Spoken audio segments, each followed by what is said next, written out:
Title IX has become a dialogue of the deaf. We all talk, and we don't listen.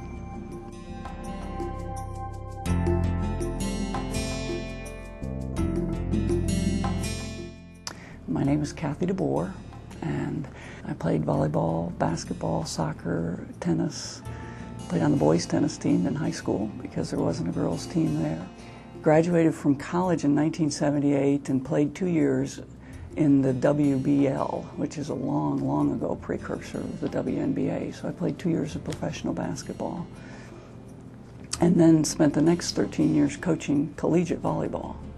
Spent 3 years working in government in primarily with a parks and recreation type of an emphasis, and now have been with the American Volleyball Coaches Association as their executive director for a year and a half. 20 years ago, I went to an athletics director, a high school athletics director, and said, "There's not a girls' volleyball team in your school. Will you add one?" And he said, "No, I won't." I said, "What's the chance?" "None." I said, "What can I do?" He said, "Nothing." He said, "We don't have the resources. We're not going to do it." Yesterday, I was on the phone with an athletics director at a major university, and I said, what do you think the chances are for adding men's volleyball?" And she said, "0." I said, "What can I do?" She said, "Nothing." I said, "What can be done?" She said, "Nothing."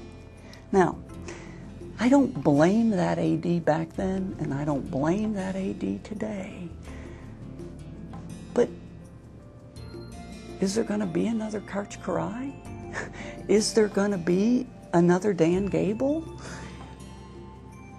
We have some major, major challenges as we continue to push the very, very legitimate goal of increasing opportunities for girls and women, and address the issue and the impact that that is having on men's non-publicity producing sports. I am a huge believer that the athletic experience today is more important than it was 35 years ago.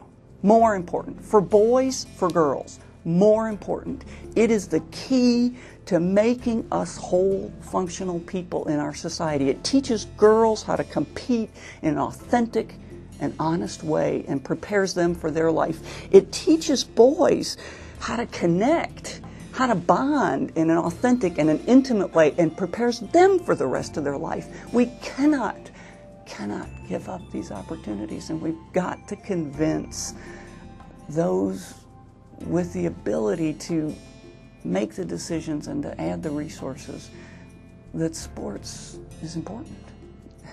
When you've been wounded and have gone through an experience of being an other and being an outsider and being discriminated against only on the basis of your gender, and then you see it happening to those that you care about, to your brothers, to your colleagues, to your sons, only on the basis of they happen to be a male choosing this particular sport as opposed to others, it doesn't feel fair.